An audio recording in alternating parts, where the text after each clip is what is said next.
Thank you, Brad Paisley, for that intro music. Welcome to the OK Taco Show, everybody. Today is September 20th, 2023, the year of our Lord. My name is Conrad, and how are you, buddy? And I'm back in a 1977 Airstream Excella 500, and I'm parked the studio directly into a building right here on Route 66 in Davenport, Oklahoma. And we haven't been blown away or pulled away, or the locals haven't ran us away totally yet. So, we're still here. We're still doing it. And we had a good day today, this Wednesday, as far as taco business goes. It's sometimes we're just too new at it. We haven't been doing it long enough to understand just the cycles of how many people are going to be coming in and out, and just the cycles of what people's habits are. You might get a customer that comes and sees you weekly for multiple weeks in a row, and then they go away for a couple months, and you think, did I do something? Did I leave a damn nickel or something in one of his burritos? Did I, I can't remember. Then you think I definitely did. I definitely dropped a bunch of quarters or nickels in there, and and you make it a reality that they don't like you in your own head, and you kind of just start grieving about it and start writing it off, and then they pop up and they just show up. And so today, a number of our former loyal customers, or still loyal customers, we got triggered back on the cycle. We got put back on a couple of their rotations. So we had a good lunch, or really just kind of like a good pre-dinner. It's around that dinner time. So it was a busy day, which is good. We've been polishing. Got two kind of projects going on as far as taco business goes. We got the new trailer that we've started the cleaning. It's all cleaned, and then I acid washed one side of it, and it turned out really well. I think it's pretty much ready to be polished. And then the other one, the one that Shannon and I took all over Oklahoma and served tacos out of, that is now the arcade and studio that I sit in with you right at this very moment on Facebook Live here. I'm trying to get this polished too. I'm gonna, I don't think I'll go with the in-depth 3-step process polish, but we'll shine this one back up too, and then everybody can sign the trailers when they stop and say hi and meet Dick James and all that stuff. So that's the plan. That's what's been going on. So we've been busy, and it's, there is a simple kind of human out there, a flat-brained idiot out there, that when you just start doing something like cleaning a wall or polishing the trailer or whatever it is, just these mindless tasks, doing dishes, all those things, the flat-brained idiots, and the reason I'll use such derogatory terms is because I definitely fall in that category. There's something very satisfying about polishing the trailers, or polishing in general. When I was making the signs before we opened here, and we were polishing these 2 big sheets of aluminum for our menu and stuff, it's like there's something about, well, I'm sure it's not just me. I mean, obviously there's people out there that their whole living is to make things shine. I mean, there's car detailers, there's jewelry detailers. I remember when I bought my wife's engagement ring, and yeah, I did. I don't know how many paychecks I saved up, and I'm pretty sure I might have even paid in full. Or I might have done a 2-payment plan just because somebody had talked me in to like having credit at that time or something. But anyways, you go in there and buy a ring. I don't know if you ever bought a ring at the mall at a Zales Jewelers, but what happens is there's a price tag. Well, that doesn't mean anything, because what happens is you pick out a ring and they tell you what a great job out of all the rings that are here at Zales, you picked the perfect ring and this is going to be great. You did such a great job. That's the one that they would choose. But also, if they chose it, you know what else they'd do? They'd buy the lifetime warranty. You don't want to lose a diamond, do you? I mean, it's a $78 ring. So if you lose a nugget off this bad boy, that's going to set you back about $7. So, you buy the lifetime insurance, $78 on the ring, and then you practically double it with the lifetime insurance. And then you're required to drive the damn thing into Zales like every fourth quarter or something. They go off quarters or seasons or something. Every second winter, bring it to Zales, and some goblin will come from the back counter and hit it with a scrunchie. Anyways, people like to make things shiny. Jewelers like to make things shiny. I mean, even just there's house cleaners. Everybody likes that. Tidy, clean. And it was a debate between Shannon and I, and since we've been open, as far as whether we polish this Airstream that I'm in right now again, because it has so many. I mean, every wear and tear, it's a scar. It's got so many scars on it. All the signatures from people that we met, and all the literal trailer damage that happened driving, making it only by the protection of some sort of outer being, man. There's no reason Shannon and I should have made it to all the towns that we went to with this hunk of metal I'm sitting in right now. So that's why it means so much. That's why we're polishing it. And I don't think I'm the only one that, when I started though, like Thick James, who, by the way, he quit smoking. So you guys need to, if you do see James and you come into the shop, make sure you congratulate him. He's doing good on that. So, anyways, James looks at it like work. He looks at polishing like work. And I just look at it completely differently. It's like a puzzle or a challenge or something. So, anyways, that's what's going on here. And there's a lot going on in the world that the world's a lot bigger. And I'm aware of that. I really am. That the world is a lot bigger than a crappy little taco shop here in Davenport, that tries to, that's trying. People see that. I feel like that. When people clap for the person who gets like third to last place, because you could just tell he was struggling the whole time. They don't clap for the last person because he didn't even try. They don't clap for the winner that much because he was expected to win. But when you're that little engine, you're just trucking along and you're the little engine that could. And yeah, I think I can. That's the person that they cheer for in the race. And that's the person that I think that we are here. People see that we're definitely trying. But I get it, dude. There's a lot bigger stuff going on. And one of the big things going on is what's been happening in Mexico. And usually when you say that, you got two types of people. You got the Fox News people who, you bring up the southern border and it all of a sudden turns into a debate. You know what I mean? Like, you'd be like, hey, man, I seen this documentary about the Mayan temples in Mexico. And if you talk to Fox News, they're like, I'd never go there. Not with what's going on down there. People are trying to get out of there. They're coming across the border. 257,000 people an hour are shoulder rolling across this border with Bowie knives, and they got bags of drugs, son. They got bags of drugs, okay? You want to come here and talk to me about what's going on in Mexico? Let me talk to you about drug cartels, okay? That's what's happening in Mexico right now, is that it is crime. Have you ever heard of crime? Because that's what's happening. Or the other person you might run into if you mention Mexico is the Cancun, the partier. The person that chooses to ignore the obvious, there must be obvious problems in Mexico in the sense that there does seem to be a fleeing of sorts, or at least a highway of refugees that are trying to get to safety, and I'm glad that we live in a country that can offer that.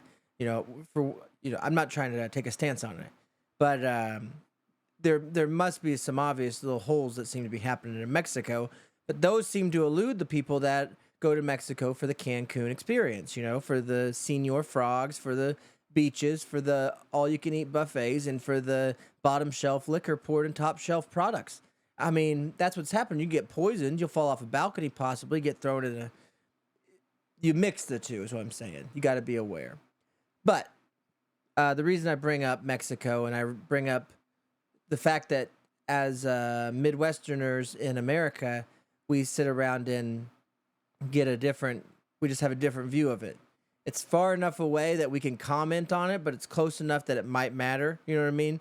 And so it makes it seem like like we know people that live in Texas. That's the kind of that's how close it is. So when they talk about what's going on the southern border, we're like, shit, we know Texas. We've been there. So we feel like it's one of us. And what I mean is that sometimes it seems like they don't got their stuff together. And with that being said, they come out with a bombshell this past week. Mexico turned on their camera. You know what I mean? And it looked like it too. It looked like, I don't know if you've seen the video of this, but I guess the president of Mexico or the god of Mexico or whatever, king of Mexico, political figure, this fella, he comes out with a couple of tombs, a couple of boxes, a couple of caskets, a little tomato boxes. President's standing there, and they open them up, and what it is Mexico says that they have found these out of this world, not from this world beings, these fossilized beings of aliens, and they have them. I mean, it's on the video. You can see these. They look like ET. They look like gray ET, and they're like the size of like if you stacked a couple watermelons on top of each other. It's what this little fella looked like. There's two of them too, twins. They said one of them's got eggs in its tummy. They're poking it. And it's Mexico. They're frying it. They got a couple of, quinceañeras going on. They're doing it all in Mexico. But what they're saying is they got this little booger from Puerto Rico. They got these couple fellas from Puerto Rico, space dudes, and people that are in the big UFO community, the experts that are constantly in a fever pitch of what's going on that is unexplainable, and they're trying so hard for any kind of government agency to validate what their beliefs are with this, history of experiences that every culture seems to have with possibly an out-of-world experience. So they're waiting, and so when they see it, they're like, "See, I told you." Check out. Have you guys seen Mexico yet? Check out these. I told you. We're not alone, dude. We are not alone. Everything you know is a lie. That kind of shit. And then there is the other ones, and I don't know which one to believe, but I do gotta say, if you are the president of Mexico, like, I gotta assume that for at least him, he has the ability to be able to call like other countries. You know what I mean? And so what you're going to do is you're going to call a different country. It doesn't have to be the United States. It can be freaking Canada or something, but call another country that seems like a more legitimate source for a couple aliens in a box. You know what I mean? Because when Mexico is like, screw it, dude, let's do it ourselves. Puerto Rico called Mexico, and Mexico was like, we got you, fam. Bring them over. And they fired up their old, those old cameras with the VCRs tapes in the side. And they're like, you got in the picture? Yeah, it's got the date on it, everything. And so they did it. They filmed it like that. And then they figured out how to convert that VHS into digital video. And they sent it out to all the news. And I've been watching the president. I didn't even know.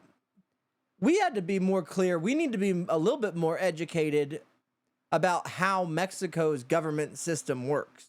Because I was under the impression that it was a pretty lawless, a Wild West kind of feel, is the way that I've been led to believe over the past decade.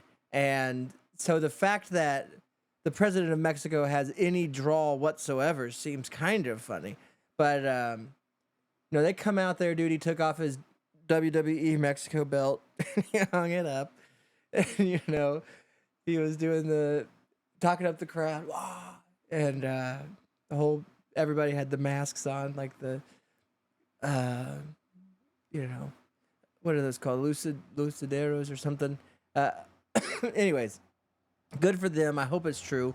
That's great. That's great news that there's a, cool. That's really cool. I don't know what it would do if it's true and all this crap pans out, like missing fighter jets for days and people talking about lasers coming in and burning places and people talking about, you know,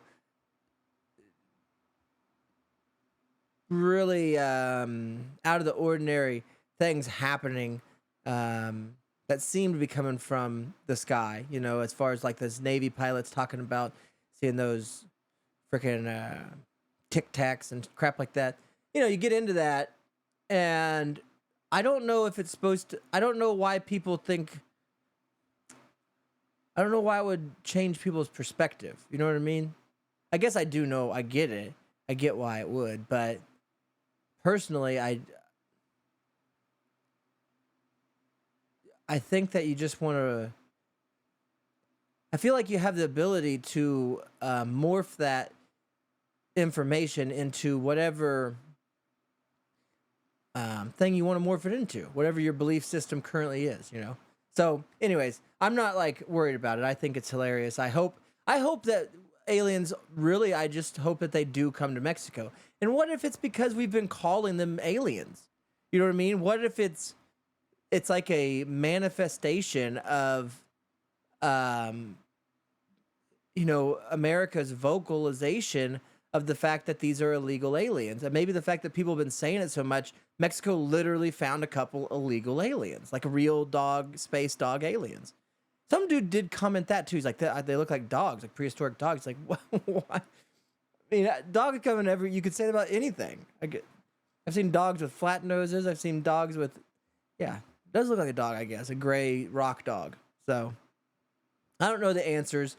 I know that, at least in my case, the way that I try to negotiate the information of possible changes in how our existence as humans either happened or continues, I guess I would say that it's better for me for me personally, you lean towards the faith that you already have, and what if that's wrong though? And it's like, what if it's wrong and it's aliens? It's like, if it's aliens, I might be screwed either way, but what if it's not aliens and it's from the faith-based kind of beliefs?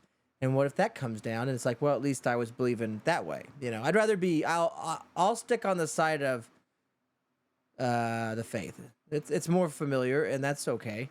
So not worried about it, but am following. I would say that, like, if there was a mental link that I could put on a page, it would be on Mexico's alien encounters.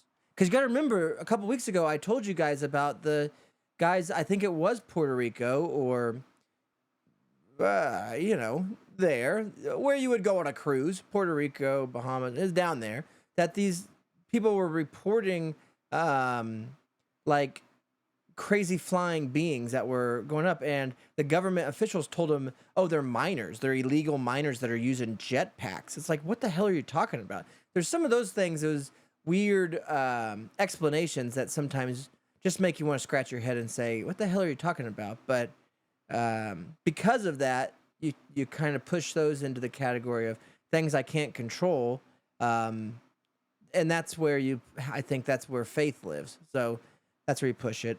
So anyways, that's just a lot of thinking. I was doing a little bit of, hold on a second, let me get a drink of this. This Diet Dr. Pepper. Today's episode of the OK Taco Show is brought to you by Diet Dr. Pepper.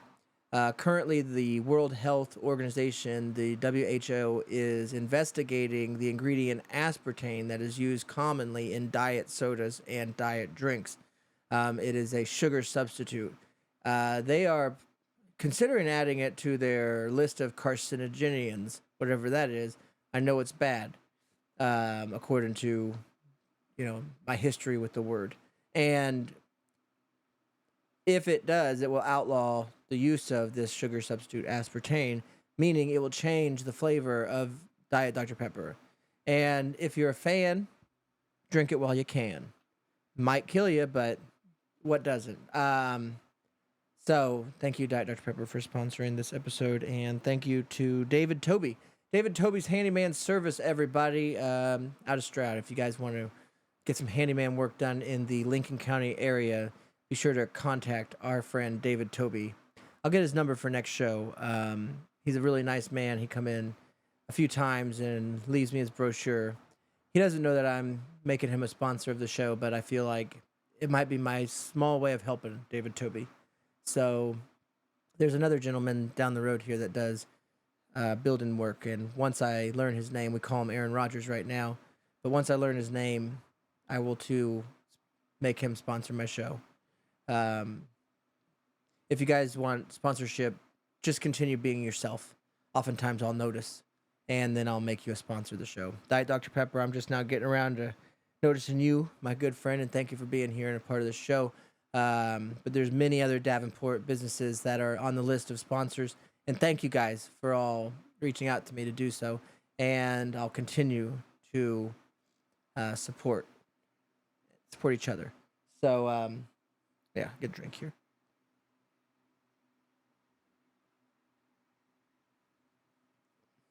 I tried to not drink soda today.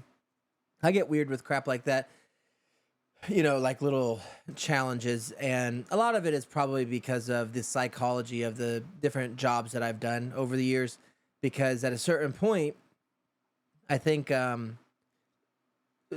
once a certain kind of rhythm or repetitiveness of something would happen, you would want to find different ways to preoccupy your time. People do it all the time. I'm sure that there's office cubicle games. I remember that was my big culture shock when I went from working for a family business of my own family to working a big person job, selling parts at a person's company. And you had to wear the uniform and go in and answer the phone the right way. Okay, Taco, this is Conrad, that kind of thing. How can I help you? Oh, sales? Hold on a second. And I didn't know how to press all the buttons on the phone, and it just all seemed kind of ridiculous because you could nobody's in the store, just push hold and yell at them, and I would do that and then not get reprimanded, but people were like, just press the transfer button and transfer them the call. It's like, yeah, but they're right there. I didn't understand. And it's probably why it didn't fit in, really. But sometimes you get to thinking, though. That's what I was really talking about. You get to thinking when you do these repetitive jobs. And I was thinking recently about, there's this study that I heard of with, I think they did it with Marines or Army soldiers. And what it was a running challenge. They were having these gentlemen run. And they told the first group of runners that they were running 20 miles. And then they took off and started running. And they told the second group of soldiers that they were running 10 miles. And they took off and started running. And they told the third group that they were running 30 miles. And they took off and started running. At the end of, they all only ran 10, or they all only ran 12. It was never the number they were told. And I think it was always, it could have been more on some of them, and it was less on the 30. So I think maybe they did 15 for all. But they didn't tell the soldiers any different. They didn't tell the soldiers that they had run more or less. They didn't tell them the results of anything like that. There was not like it was a race, it was a drill. So the interesting thing is, though, they did interview them after, and all of them claim to get tired at the same time, even though the distances that they had run were different. They had all mentally were fatigued as if they'd ran whatever the number was that was put in their mind, even though they had not even run that. So there was another example that was given of this kind of anomaly happening, and I don't quite understand it. It's like there's something called the light test or the slit test, which is a horrible name. You should probably change your name. But what it is, the way I understand it is, and I have not done any research on it other than hearing the description of it. But the way I understand it is they have like a sheet of metal or something that could block light, and they have two slits in it. And if you shine a light source from behind the metal and it shines through those two slits onto the wall, the light will actually be a wave, and it will kind of be on the wall as two lines merging or crossing in a wave like form or something. And but the interesting thing about this study is what they did next was they shined the light through just one of the slits. But yet when you look at the wall, there's still the same two lights. But when you look back at the piece of metal with the light shining through, only one is illuminated. Something like that. That's the way I understand it. And there's like an explanation that is a guess, a theory on why it happens. And it's something like the light doesn't know where it should be for you until you look at it, that kind of thing, which is a real weird thing. And the only other one I was thinking of, so this is what I was thinking when I wrote this down. What's weird is I'm not a good swimmer. And by saying I'm not a good swimmer, it's me being cocky.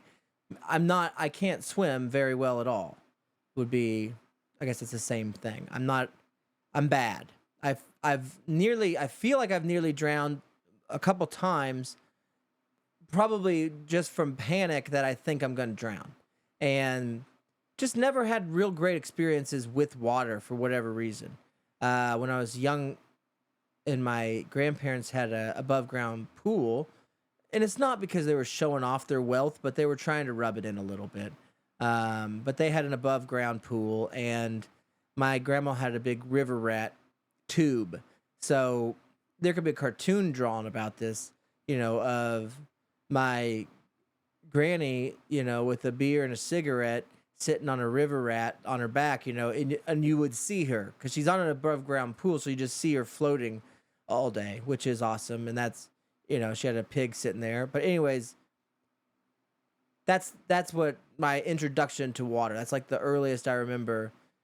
I remember James cutting his leg off in the bath one time when a glass fell, but I don't know if that traumatized me too much. But later, when I was at that pool, at my grandma's pool, I remember, peering over the side. So I'm at that height, whatever age that is, 4 foot. I'm at that 4 foot height because I think that's what above ground pools were standard. And I imagine if my grandpa bought it, it was an American standard. What that damn thing was.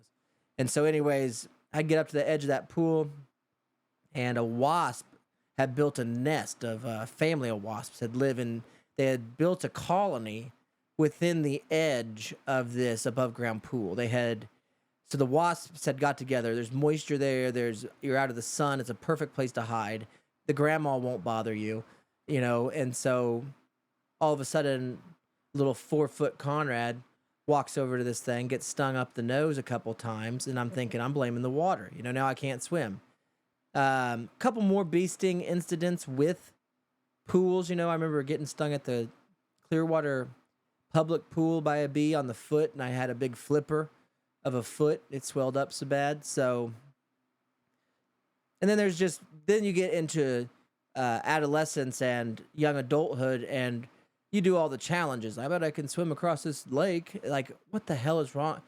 And you try, and a couple kids did, and a couple kids died, and it's like, I just hate water at that point. I don't think I took swimming lessons. If I did, I took it erotically, if that makes sense, there was a hot lifeguard that it's like, yeah, I'll go take swimming lessons and let this lady, carry me through the water. So I don't remember learning much. I don't remember any of the lessons. But the funny thing is, you're naturally supposed to know how, which is so weird.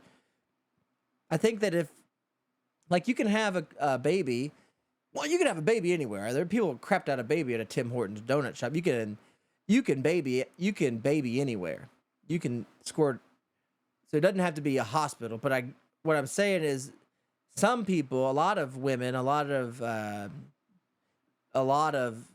transgender women, all women, whatever you are, a lot of birthers, they will they will do that in a bathtub. They'll do that underwater because I think the baby's in water inside a woman is how that works, I guess, because a woman's body's mostly water. And so, anyways, as long as they don't break the seal, the oxygen, the ozone, and they stay underwater, I think if you were in the right water source, you could actually just raise a mermaid. I think if you keep the umbilical cord, I don't know if you ever have to let a baby off you, but typically in modern society they'll obviously you'll clip the umbilical cord and it's a land baby. So, but they know how to swim, and I've seen videos. They used to do it for whatever reason in the '90s, mid to late '90s. Freaking, I don't think anybody learned how to swim. None of my friends. That wasn't the deal. We were definitely street kids. We were road boys. We were gutter babies, and because I just remember it seemed like people were drowning all the time in the '90s.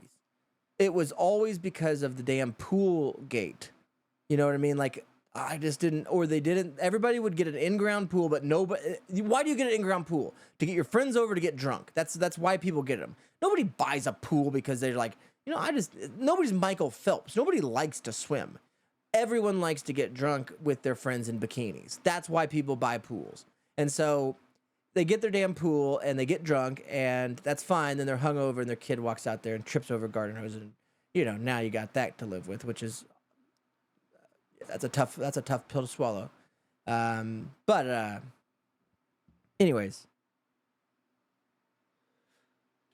I just remember the '90s being a time where kids were drowning left and right, and you got freaking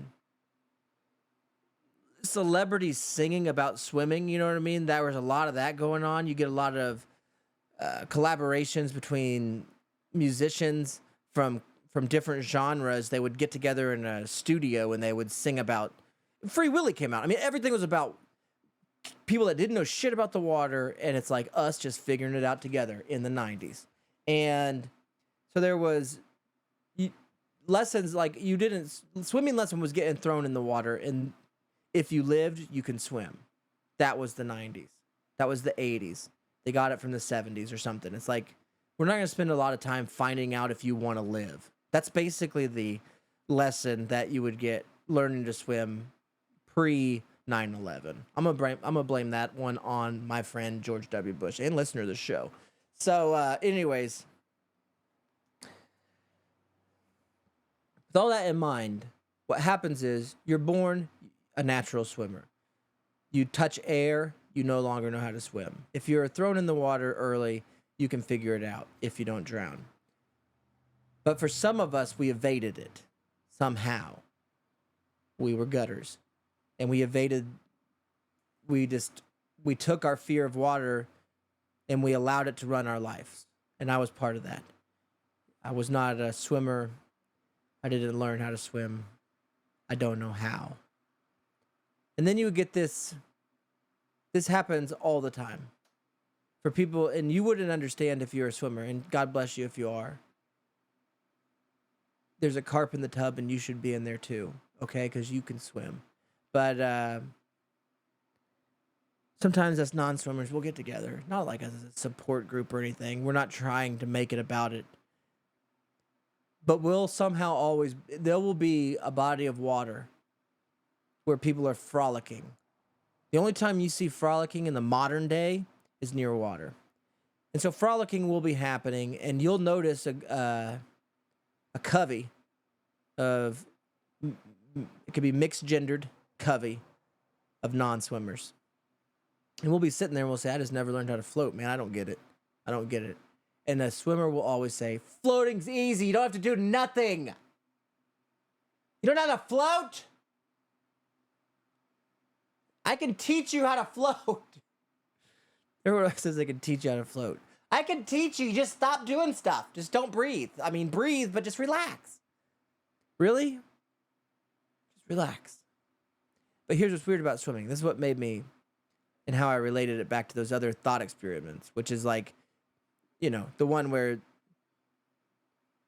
you're thinking that you've ran 30 miles, but you've only ran 10, or you're thinking that you only ran 10 miles, but you ran 30. And both people have the same level of physical exhaustion, only because of what they were told, the thought thing.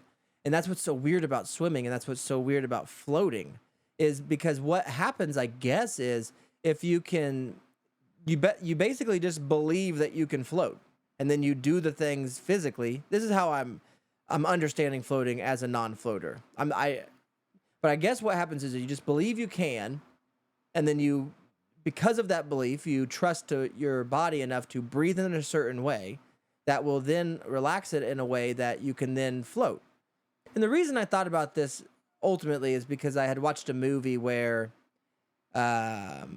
it was called Unbroken. It was a military movie where this guy, he just had the worst. He just seemed to get the worst of it when it comes to luck in World War II. But anyways, they were stuck at sea on a life raft for 40 days after their plane had went down in the ocean. Their military plane had went down. And aside from like sharks and shit eating you, I guess I was just thinking, like, couldn't you just float? I mean, worst came to worst, you couldn't float like for 40 days, but you could float till you're dead, and then you would just float, I assume. Because don't dead people float? That was my thought. So here's what I had thought about how that whole thing works. You just have the right belief that you can do it, and then you breathe in a way that would make that happen because you trust that you can do it, and then you can do it. But the only thing holding you back from being able to do it is you thinking that you can't do it. Because the moment that you the moment that you die, you would then float. So the moment you stop, the only thing keeping you is thinking about it. The moment you stop thinking about it, you can do it. That's crazy. And I don't know if that's how any of that works, but from the movies I've watched, or TV shows, like in The Sopranos, what would happen is once you killed like a bad guy, I guess they're all bad guys, but in The Sopranos, what would happen is once the Soprano family would do a hit on a rival family, they would take them to a rock quarry and put a bunch of rocks and crap in their cargo pants or whatever and throw them into the bottom of a rock quarry, which seems to be where a popular place to throw rocked out bodies. But you would put the rocks in their pockets because they would float. Like if you killed somebody, before you killed them, you're like, hey, by the way, can you float? And they're like, no, I've never been able to. Like if you shoot them then, do they then sink? Are they sinkers? Are you just always a sinker? Is it your body type or is it your thoughts and your belief? That is the question I have. I don't know who to ask it to, so I'm asking it to you guys. Thank you. If you have an answer, please feel free to comment it. I'll read the comments. I don't do it during the show because usually because nobody's doing it is one reason. Like you would have to comment for me to comment on that. But then the second reason would probably be because the times that I've been involved in chat room comment style podcasting, it seems like you just start watching somebody look at their phone as what happens on that kind of podcast. So anyways, I don't want to do that. And if you want to leave a comment, I'll read it and I'll talk about it the next show if it's something that if you have an answer. And there's a couple things that we were talking about, James and I, today. You know, there's a real possibility I don't know. There's just sometimes it's what you joke about could just be it just comes true. And we have our friend, as you guys know, my friend Damien comes here and hangs out here every morning because he's my friend, and he helps put chairs down and stuff. And I usually give him a breed at whatever he wants, and Heather buys him all his costumes, and his mom pays for those. Heather doesn't purchase them all out of her pocket. But we've done whatever we can to try to make whatever little part of his day better each day. You know, if we can be a small part of his morning every morning and make him feel like he's in a good mood, that's what we do. And it's not because I get more out of it than he does. I enjoy it more than that's what's frustrating about it. People sometimes assume that there's some sort of um, philanthropic side or some sort of hum- humanitarian side, which there is because that's obvious, but it's the other way around. You know, I consider him just a friend. So, anyways, my friend comes over, and but then there's, sometimes you sit there and you think like, well, if he is your friend, you just worry that you might have to take care of him. That's crossed my mind a few times. And I don't know his whole situation, but I'm familiar with quite a bit of it, and it seems like that could be, it's a joke at first. Yeah, man, Damien, my brother here, my friend, is gonna be, I might have to make him a little bit more part of my life, maybe someday, and then it's like, oh no, that could really happen. And so sometimes I joke with James about it that I kind of want James to maybe start looking into possibly dating or courting Damien's mom and becoming my friend Damien's dad. So in a sense, becoming um, my nephew. If James was to marry Damien's mom and Damien becomes James's stepson, Damien becomes my nephew. Then he'd be a great nephew, and I hope it happens. And so I was talking about ways. I don't know what to do. I don't know.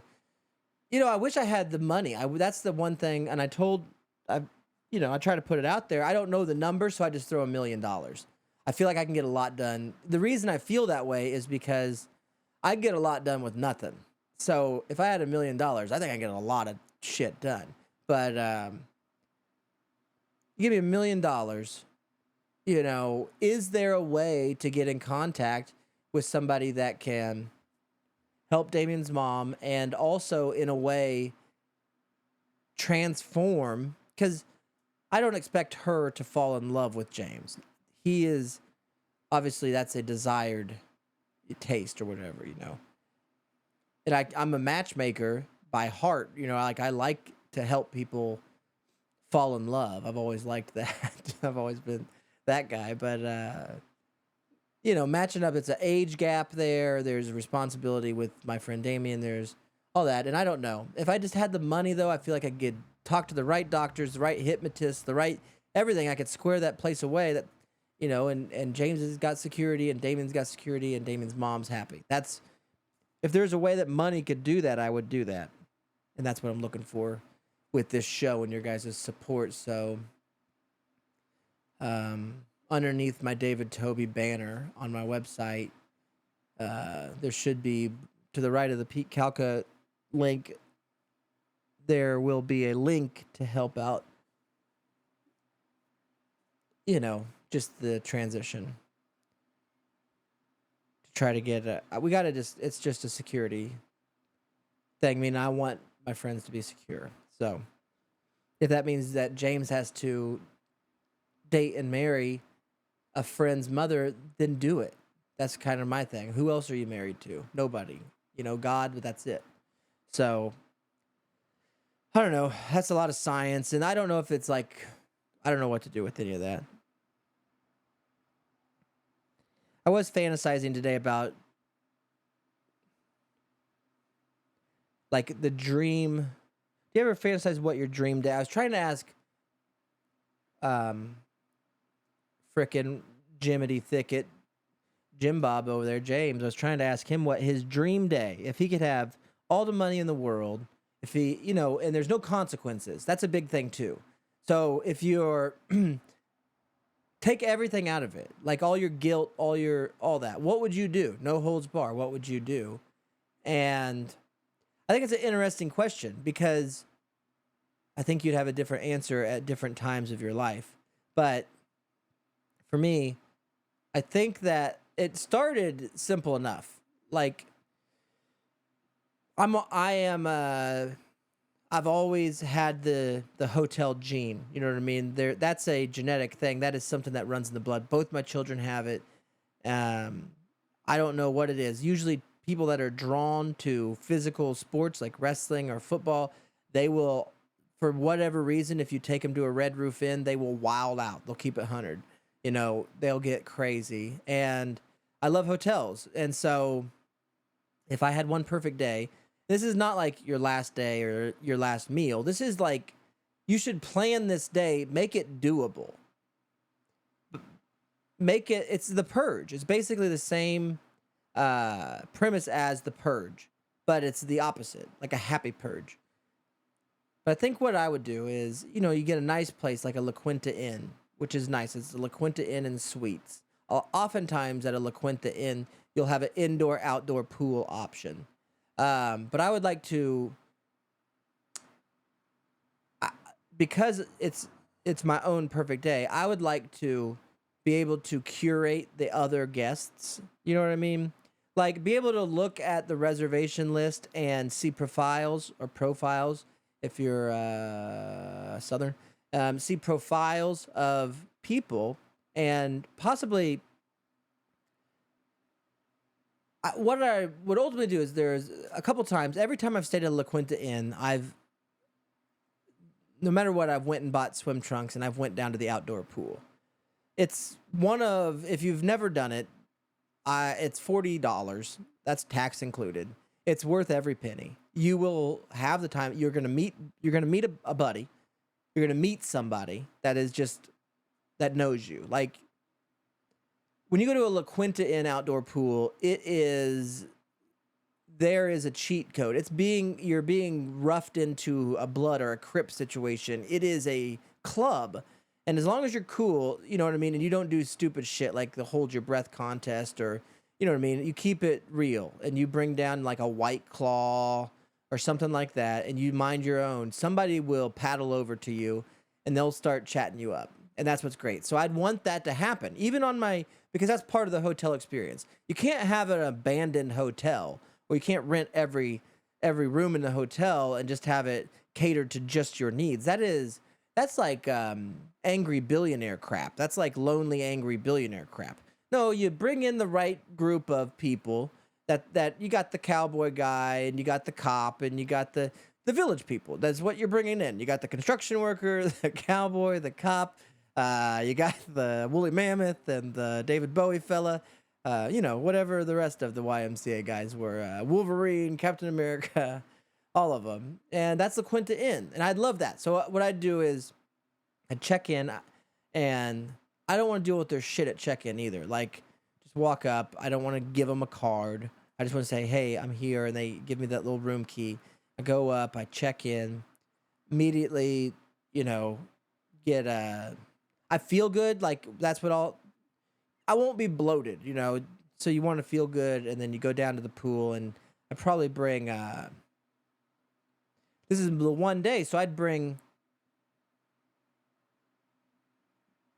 a big bottle of, I think I'd do margaritas by the outdoor pool at a La Quinta. And I might snack on something salty. So I'd bring down a little bit of beef jerky. So I'd wait out there for about an hour. But what I would want to make it the special day is, I don't know if you've ever ate pizza while swimming. It's one of the rare pleasures that if filmed, it's possible that, there's a reason. Sometimes there's a why to everything. And there's probably a reason why terrorists hate us so much is if you were to ever see on film an American doggy paddling over to the side of a pool and eating a slice of stuffed crust pizza. I could see where that might want to make you throw a dirty bomb into a freaking soccer stadium or something. But anyways, terrorism doesn't, that's not my fear on this day. So what I would say is on an indoor pool setup, I get a staff of seasoned Golden Corral veterans, the real good. I'm talking about buffet catering demigods. These people, they're bred for it. They come over here from Honduras and Guatemala, and they get a job at Golden Corral, and they get paid $25 an hour, and it's all you can eat of the best food in the world, and they love it, and they work there for their life, and God bless them. And those are the people I want at my perfect day. I want them to. I just want to buy a catered Golden Corral experience that happens nautically, that happens while I'm swimming. Because to me, that would be just a tremendous. If I could learn to float, could you imagine learning to float and floating over to the man who's making the made to order steaks? You float to that man now? And you say, medium rare, fella. And then you float over to the onion ring tray, put a couple onion rings on your steak, you float over, you get over there to that mashed potatoes, you go, oh, I don't know if I want brown or cream gravy. And you're like, I'll just do a little bit of both, whatever. You just get a little crazy. That's freaking, and then I want somebody to come in dressed as obviously like a college student that's overwhelmed, holding a stack of books. And just to come in and be like, oh, sorry. And it's like, what's going on in here? And I'm like, oh, don't worry. You're more than welcome. There's more than I can eat. He's like, what is this? And I'm like, oh, I rented it out and had Golden Corral cater a swimming experience. That's a beautiful day. That's just a beautiful day. That's what Mr. Rogers would call a beautiful day in a neighborhood, man. And there's typically, speaking of neighborhoods, there's an Applebee's nearby if you're at a La Quinta Inn. So oftentimes you can car side to go.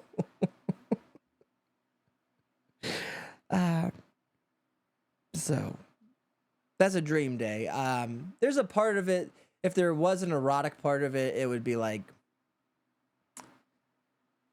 there's just anything.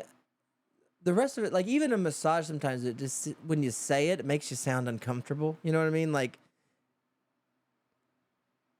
anytime I've ever got a massage, out of guilt, I've purchased a massage for my wife. And in my mind, I've made peace with that. Whatever happens from that purchase happens. I did it to myself. Like I didn't deserve the relaxation that I paid for by getting the massage for myself.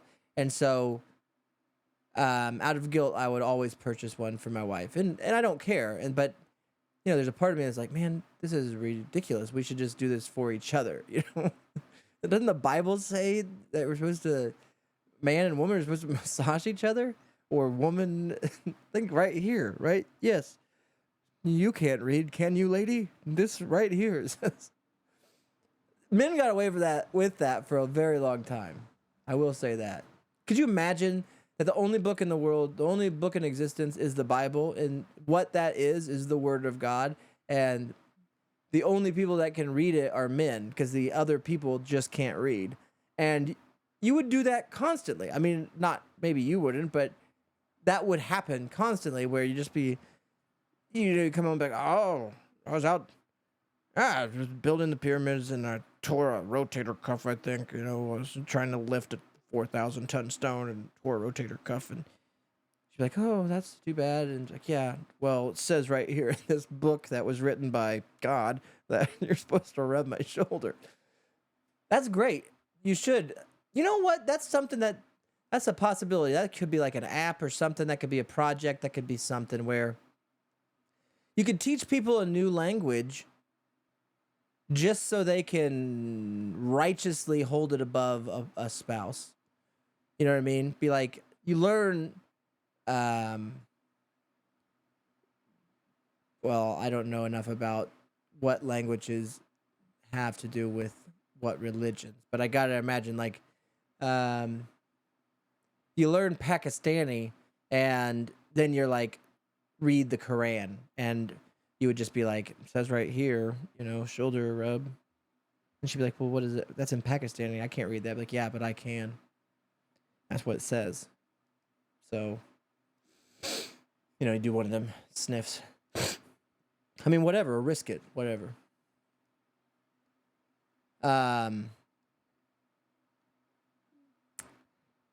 So I didn't want to do anything too sexual, like erotic on a dream day. There's no need for it. If you get golden corral while swimming, what else do you need? I would now. One thing I would add is I wouldn't mind Jeff Foxworthy narrating me eating. I got a guy over here. He's floating over here. I guess. I'll see what he's gonna do. And I ain't gonna take the green bean. I'm gonna put him all over the top of the pizza. Oh, you might be a redneck. Sorry, I did that. If I had a Seinfeld buzzer, I'd play it right there. So anyways, there's a few other stories that caught my attention that I'll mention here, and I didn't mean to rhyme that, but other than the aliens that Mexico has, there was a guy, I think it was small town Carolina, think East Coast, think bucolic neighborhood, bucolic area, and think of the fact that I just used the word bucolic in a sentence. And gentleman left a party of his 9-year-old's birthday. Left his daughter's ninth birthday party, and got into his car. I don't know what kind of car he drove, but I got him. No, I do. Jeep Gladiator. Drove a Jeep Gladiator. So a freaking, I don't know if you've seen a damn Jeep Gladiator, but the name should say it all, buddy. It's a pickup truck that's half Jeep. It's a Minotaur. It's half Jeep, half truck. I'm not good at either, but whatever. So Jeep Gladiator gets in it, drives off, puts in his Google Maps, his destination, takes off, follows the orders of, now I'm assuming this is all based on an investigation, but follows the orders of the Google Maps, drives down this road, and falls off of a fallen bridge, drives over a fallen bridge and falls down into a river and drowns and dies.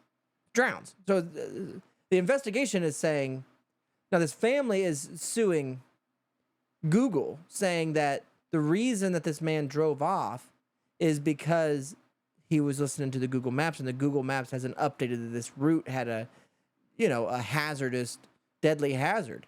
But upon further reading and just thinking about it, number one is, unless he's on the phone simultaneously, which is possible, but simultaneously with his spouse while driving. And by the way, not that it's a horrible tragedy, regardless of why it happened, but sometimes when reporters say a story, they are reporting the facts, but they're saying them in a way that they're leaving something out, possibly. Just because a guy left his 9-year-old's party doesn't mean he left happy.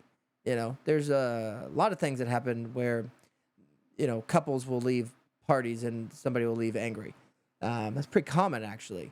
So what's to say that this guy didn't do this on purpose? I guess is my thing, because if he drowned, you never got a damn confession. Unless, okay, the other thing is that he's on the phone while it happens. He's like, I'm just following this. I don't know where I'm at. And then, oh my gosh, I'm over a bridge. I'm not. Maybe that's it. And if that's the case, then you got a hell of a case. You know what I mean? But upon further reading, one thing I'll say is they said that this bridge has been out for 9 years.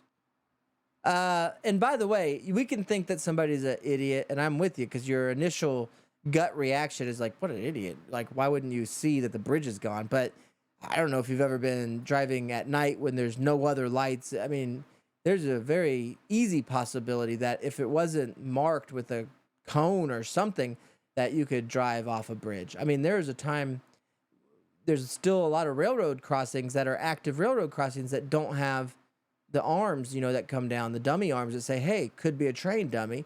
And I remember driving over tracks before and looking in the rearview mirror and seeing a train and being like, holy shit. So I could totally see falling in into a hole that's on the road if it's dark. And 9 years, so they're mad at Google, but it's like, are you mad at Google because is it really Google's fault that something's not been fixed in 9 years on a public road? And it's like, I don't even care that it's not fixed. It should be pretty well marked after 9 years that this bridge that you think is here is no longer usable. So maybe the lawsuit, it seems to me like there could be a possibility that a dude just unfortunately, stupidly jumped his Jeep Gladiator into a body of water. And then a family's like, well, if that's going to happen, what's the angle?